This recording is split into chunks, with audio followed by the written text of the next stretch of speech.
बिस्मिल्लाहिर्रहमानिर्रहीम। अस्सलाम वालेकुम स्टूडेंट्स, उम्मीद करता हूँ आप लोग खैरियत के साथ होंगे। बच्चे, आज की इस पर्टिकुलर वीडियो के अंदर हम लोग 9th class chemistry unit number 2 atomic structure का लेक्चर नंबर 6, जिसके अंदर हम लोग डिस्कवरी ऑफ न्यूक्लियस को इंशाल्लाह डिस्कस कर रहे होंगे। बच्चे, इससे पहले लेक्चर्स के अंदर हम लोग डिस्कवरी ऑफ इलेक्ट्रॉन, प्रोटॉन और न्यूट्रॉन को डिस्कस कर चुके हैं।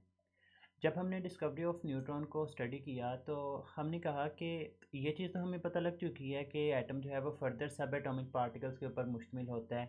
मतलब उसमें इलेक्ट्रॉन भी हैं, उसमें प्रोटॉन भी हैं और उसमें न्यूट्रॉन भी हैं। लेकिन क्वेश्चन ये अराइज़ हुआ, उन्होंने कहा कि भाई ये जो हम लोग एक फुल स्टॉप लगा रहे हैं, इस फुल स्टॉप के अंदर तकरीबन 20 लाख एटम्स मौजूद हैं।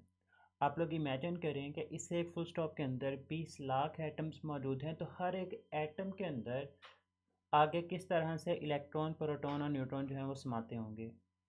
तो इसी चीज़ का आंसर फाइंड आउट करने के लिए साइंटिस्ट को फर्दर स्टडी करनी पड़ी कि किस तरह से छोटे से पार्टिकल के अंदर जो है वो इलेक्ट्रॉन, प्रोटॉन और न्यूट्रॉन जो है वो फर्दर समा सकते हैं। तो इसके लिए जो एक्सपेरिमेंट किया वो साइंटिस्ट थे लॉर्ड रदरफोर्ड। उन्होंने 1911 के अंदर एक एक्सपेरिमेंट परफॉर्म किया टू डिस्कवर द न्यूक्लियस। बच्चे, न्यूक्लियस क्या होता है हम लोग आज के ही इस लेक्चर के अंदर पढ़ेंगे कि जो एटम है उसके बेसिकली दो पार्ट्स होते हैं। एक सेंट्रल पोर्शन होता है जिसको हम लोग न्यूक्लियस का नाम दे रहे होते हैं, और एक न्यूक्लियस के बाहर सर्कुलर पाथ होता है जिसको हम लोग शेल या फिर ऑर्बिट का जो है वो नाम दे रहे होते हैं। तो आज के इस लेक्चर के अंदर हम लोग देखेंगे कि किस तरह से रदरफोर्ड ने इस न्यूक्लियस की, मतलब एटम के अंदर भी एक सेंट्रल पोर्शन होता है, उसकी डिस्कवरी को लेकर बात की थी। तो लॉर्ड रदरफोर्ड को न्यूक्लियस की डिस्कवरी के लिए रिस्पॉन्सिबल माना जाता है और इसी बिना के ऊपर उन्हें नोबेल प्राइज़ भी जो है वो मिल चुका है। ही carried out a remarkable experiment in which he hit the stream of special type of particles to a very thin gold foil जिसकी थिकनेस कितनी थी 0.4 टाइम 0 फिर 4 सेंटीमीटर। बच्चे, एक्सपेरिमेंट देखें कि हमारे पास जो लॉर्ड रदरफोर्ड थे उन्होंने क्या किया। उन्होंने एक सोने की एक परत ली, सोने की एक तह ली जिसकी थिकनेस कितनी थी अप्रॉक्सीमेटली 0 उसके बाद 4 टाइम 0 आएगा और उसके बाद 4 सेंटीमीटर। ये हमारे पास गोल्ड फॉयल की थिकनेस है। उसने क्या किया, उसने इस गोल्ड फॉयल की थिकनेस के ऊपर अल्फ़ा पार्टिकल्स की बम्बार्डमेंट करवाई। अब ये अल्फ़ा पार्टिकल्स क्या होते हैं, इसको समझ लें कि ये रेज हैं, रेडियो एक्टिव। बेसिकली जो अल्फ़ा पार्टिकल्स हैं ये तो हम लोग कहते हैं कि हमारे पास हीलियम न्यूक्लियाई जो हैं, इन्हीं को जो है वो हम लोग अल्फ़ा पार्टिकल्स का नाम देते हैं।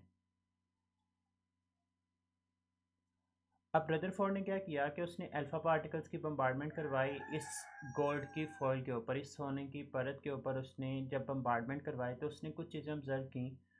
उसने देखा कि ज़्यादातर रेज़ जो हैं वो सीधी गुजर गई, मतलब अल्फ़ा पार्टिकल इस सोने की परत में से सीधे गुजर गए। लेकिन उसने ये भी चीज़ नोट डाउन की कि कुछ रेज़, कुछ अल्फ़ा पार्टिकल ऐसे थे जो कि डिफ्लेक्ट हो जाते हैं, पीछे की तरफ मुड़ जाते हैं। बच्चे, इस चीज़ को आप लोग अपनी रोज़मर्रा लाइफ से अगर ऑब्ज़र्व करते हैं, अगर आप लोगों के पास कोई दीवार है और आप लोग उस दीवार के ऊपर कोई बॉल मारते हैं, तो वो बॉल जाके जब टकराती है तो वो टकराने के बाद पीछे की तरफ वापस मुड़ती, बाउंस बैक होती है। उसकी रीज़न क्या होती है कि जिस चीज़ के साथ आप लोग इसको टकरा रहे होते हैं उसका वज़न जो है वो ज़्यादा है, जिसके साथ टकराने की वजह से वो उसके ऊपर एक बैक फोर्स लगाता है जिसकी वजह से वो पीछे की तरफ वापस आ जाती है। और अगर कोई चीज़ ऐसी हो, लाइक आप लोग एक कागज़ रखते हैं और उस कागज़ के ऊपर आप लोग बॉल मारने की कोशिश करेंगे, तो कागज़ के साथ टकरा कर बॉल बाउंस बैक नहीं होगी, बल्कि वो कागज़ को भी आगे की तरफ ले जाएगी। क्यों? क्योंकि कागज़ के पास इतना वज़न नहीं है कि वो बॉल को जो है वो बाउंस बैक कर सके। तो जब जो रदरफोर्ड था उसने अल्फ़ा पार्टिकल्स की बम्बार्डमेंट करवाई तो उसने ये चीज़ देखी कि कुछ रेज़ ऐसी हैं जो कि रिफ्लेक्ट बैक जो है वो हो रही हैं, वो पीछे की तरफ वापस आ रही हैं। तो इसका मतलब उसने कहा कि लाज़मी तौर पर एटम के अंदर ऐसी जगह मौजूद है जिसका वज़न जो है वो बहुत ही ज़्यादा है, जिसके साथ टकराने की वजह से कुछ रेज़ हैं वो वापस आ जाती हैं। एक चीज़ तो ये कि कुछ रेज़ का वापस आना ये इस बात की निशानदही करता था कि एटम के पास लाज़मी तौर पर ऐसी जगह मौजूद है जहाँ पर मास बहुत ही ज़्यादा है। और दूसरी बात, अब चूँकि ज़्यादातर रेज़ सीधी गुज़र गई थी, सिर्फ़ कुछ रेज़ वापस आई थी, तो उससे उसने ये बात कंक्लूड की थी कि एटम के ज़्यादातर हिस्सा जो है वो खाली है, जिसमें से जो अल्फ़ा पार्टिकल थे वो सीधे गुज़र गए। सिर्फ़ थोड़ा-सा पोर्शन ऐसा है जिसके साथ रेज़ टकरा कर जो है वो वापस पीछे की तरफ डिफ्लेक्ट बैक हो जाती हैं, और वो जो थोड़ा सा पोर्शन है उसी पोर्शन को बेसिकली रदरफोर्ड ने नाम दिया था किस चीज़ का, न्यूक्लियस का, और इसी को जो है वो हम लोग डिस्कवरी ऑफ न्यूक्लियस का नाम दे रहे होते हैं। अब 9th क्लास की बुक के अंदर इतनी ज़्यादा डिटेल गिवन नहीं है इसके कंक्लूजन की, हालांकि इसके बाकायदा बहुत सारे कंक्लूजन्स हैं। मैंने आपको 2 कंक्लूजन बताए कि कुछ रेस का पीछे की तरफ वापस आ जाना ये इस बात की निशानदेही थी कि एटम के पास लाजमी तौर पर हैवियर पोर्शन मौजूद है जिसके साथ टकरा कर रेस वापस आई थी। दूसरी कंक्लूजन क्या थी कि ज़्यादा रेस का सीधा गुजर जाना और सिर्फ कुछ रेस का पीछे की तरफ वापस आना ये इस बात की निशानदेही थी कि एटम का ज़्यादातर पोर्शन खाली है जिसमें से रेस सीधी गुजर जाती हैं, और सिर्फ कुछ रेस का पीछे की तरफ आना ये इस बात की निशानदेही था कि जो जिस पोर्शन के साथ टकरा कर रेज वापस आती हैं वो वाला पोर्शन बहुत ही स्मॉलर है as compare to the whole atom. तो इसी बात को कंक्लूड किया उसने। उसने कहा कि एटम हैज़ अ 2 पोर्शन, और ये 2 पोर्शंस किस तरह से थे। उसने कहा कि एटम का एक पोर्शन है सेंट्रल पोर्शन, जिसको अभी मैंने बोला कि ये न्यूक्लियस है। तो सेंट्रल पोर्शन जिसको हम लोगों ने न्यूक्लियस का नाम दिया, और बच्चे इसी न्यूक्लियस के अंदर एटम के जो 3 फंडामेंटल पार्टिकल्स हैं जिनको हम लोगों ने इलेक्ट्रॉन, प्रोटॉन और न्यूट्रॉन का नाम दिया, तो उनमें से प्रोटॉन और न्यूट्रॉन जो हैं वो इसी न्यूक्लियस के अंदर मौजूद होते हैं, जबकि इसका जो दूसरा पोर्शन है वो आउटर पोर्शन है। ये रदरफोर्ड ने इसको नाम नहीं दिया था, हम लोग आगे जाकर पढ़ेंगे कि जो आउटर पोर्शन होता है इसको नाम दिया गया था शेल का, या इसी को नाम दिया गया था ऑर्बिट का, या फिर इसी को नाम दिया गया था एनर्जी लेवल का। इस आउटर पोर्शन के अंदर कौन सी चीज़ें एग्जिस्ट करती हैं, तो इसके अंदर बच्चे जो चीज़ एग्जिस्ट करती है दैट इज़ इलेक्ट्रॉन। तो 3 फंडामेंटल पार्टिकल्स हैं। अगर हम लोग एटम के स्ट्रक्चर की बात करें तो ये एक सेंट्रल पोर्शन है जिसको नाम दिया गया न्यूक्लियस का। इसके अंदर प्रोटॉन और न्यूट्रॉन मौजूद होंगे, और इसके बाहर एक आउटर पोर्शन होता है जिसको उन्होंने शेल का, ऑर्बिट का या फिर एनर्जी लेवल का नाम दिया। इसके अंदर कौन सी चीज़ें रिवॉल्व करती हैं, इलेक्ट्रॉन जो है वो रिवॉल्व करता है।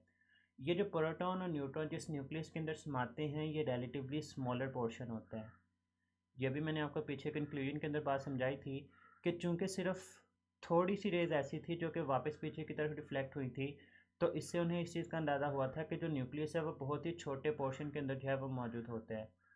लेकिन ज़्यादातर रेस चूँकि सीधी गुजर गई थी, तो हम लोग बोलेंगे कि जो आउटर पोर्शन होता है वो एरिया वाइज इसका जो पोर्शन होता है वो लार्जर पोर्शन होता है, ये ज़्यादा हिस्सा जो है वो ऑक्यूपाई कर रहा होता है। तो ये बेसिकली जो रदरफोर्ड था उसने कंक्लूजन दिया था कि एटम के बेसिकली 2 पोर्शन हैं।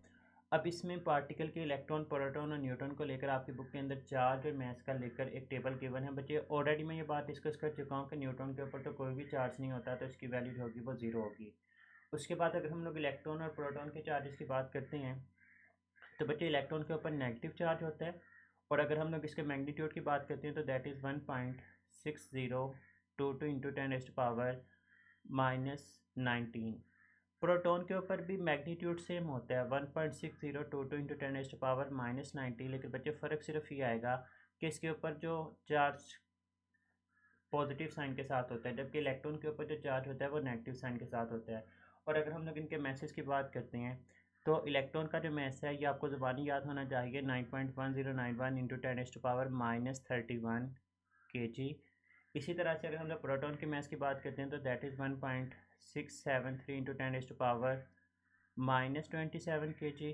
और अगर हम लोग न्यूट्रॉन के मैस की बात करते हैं तो इसका मैस थोड़ा सा ज़्यादा होता है, दैट इज़ 1.675 इंटू 10⁻⁻27 kg। तो ये तीनों के तीनों इनके चार्जेस और मैसेज के लिहाज से जो है वो आप लोगों ने चीज़ों को याद रखना है। अब बच्चे अगर आप लोग देखें कि एटम के जो 3 फंडामेंटल पार्टिकल हैं इलेक्ट्रॉन, प्रोटॉन और न्यूट्रॉन, उनमें से हमने कहा कि प्रोटॉन और न्यूट्रॉन जो है वो किसके अंदर मौजूद होती हैं, they are present in the nucleus.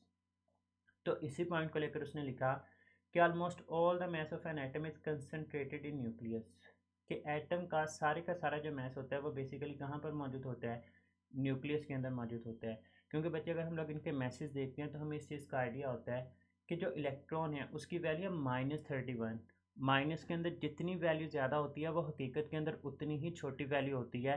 तो चूंकि इसकी वैल्यू माइनस के अंदर बहुत ही ज़्यादा दी गई है तो हकीकत के अंदर ये बहुत ही स्मॉलर वैल्यू है।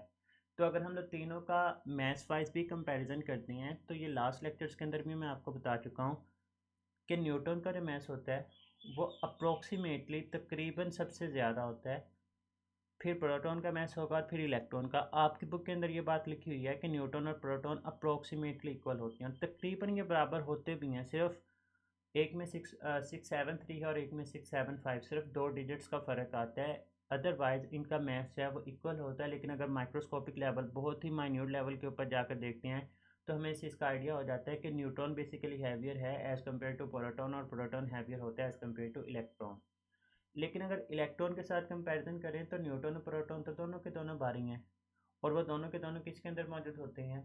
न्यूक्लियस के अंदर। तो इसी वजह से ये लिखा जाता है कि almost all the mass of an atom is concentrated in nucleus, क्योंकि जो हैवी पार्टिकल्स हैं जिनको प्रोटॉन और न्यूट्रॉन का नाम दिया जा रहा है, they are found to be present here. अब ये दोनों के दोनों जो पार्टिकल्स होते हैं प्रोटॉन और neutron, these are held together by the strong forces of attraction.